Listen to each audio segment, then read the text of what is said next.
And this is why we say that it's very important for us to utilize whatever we have to spread the deen. Moments ago, I was speaking to a few friends, and we spoke about how today people say, for example, that you see, why is it that you're making use of these social networking platforms to spread the deen? It's not a madrasa. You're not supposed to be doing it. My brother, my sister, I agree with you. It is not a madrasa.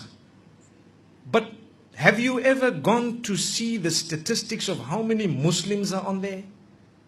Have you ever seen the Muslim countries, how many people are on there?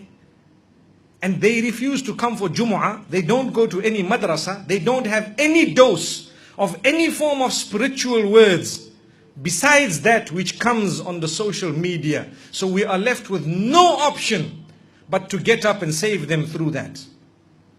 Just like if I were to tell you, my brother, for you to touch a woman who is not related to you is haram. But if she is drowning in the ocean, for you to go and save her is farad, compulsory. And at that time you will not just touch her. You will hold her, you will grip her, you will bring her tight to you and swim ashore.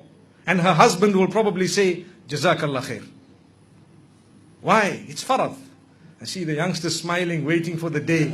Oh, this girl is going to drown, I'll be there, inshallah. Look at how we think, mashallah. So, the point being raised is, sometimes there is something that might not be ideal. And it would not be permissible sometimes if the situation was ideal.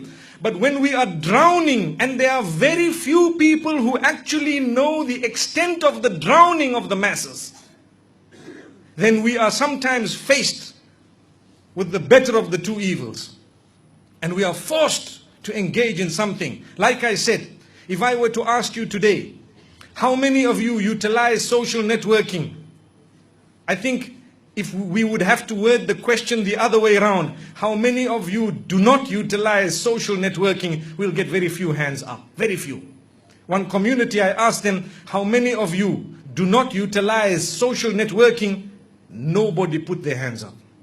Nobody. Which means, well then, how many of you arrive early for Jumu'ah and learn at least 50 minutes or to an hour of your deen every week, and nobody's hands went up? So now, where do you get your deen from? You are going to use your phone, you are going to use the media, you are going to sit in front of the television, come what may. I'd like to think perhaps more than 90% of the people seated here would probably have access to some of this or all of it, if not some. And you will be using the internet and the applications and so on. If there is nothing Islamic on it, because that is your source of education, so where do you get your religion from? Now who do you blame when the whole religion goes? You can't just sit back and say, well, the media and everyone must give up their phones and everybody must give up this and that. We tried saying that in the past, that give up this and give up that, only to see that the number of televisions in the homes has multiplied more than 100-fold in the last 10 years. Look at how much money the same Sam we were speaking about has made. Allahu Akbar.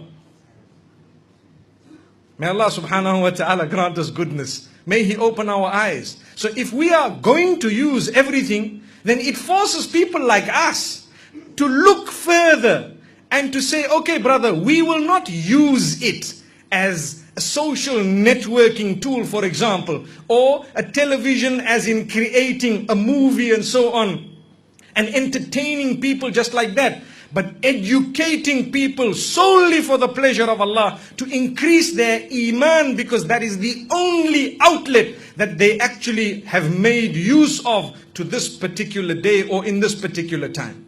This is why we say the media, it has a powerful impact. So much so that today, if you go back and search Google, he is called Sheikh Google, because people ask him Islamic questions. And so many people have said, you know what? Well, if you're not going to tell me, I'll just Google it. I'll just Google it. Sheikh Google. Wallahi, he's called Mufti Google also. He can issue the fatwa for you. My brothers and sisters, it's a reality. And if you were to search what happened in some of the countries where turbulence occurred, and governments were changed, they will tell you it's through Twitter and Facebook. That's what they will tell you. Social networking. If that is the power of the social networking and the media today, and if we have seen in front of our eyes, it has changed the minds of people or made them move, motivated them, given them direction. If we are not going to give Islamic direction through the same media, we have lost the battle.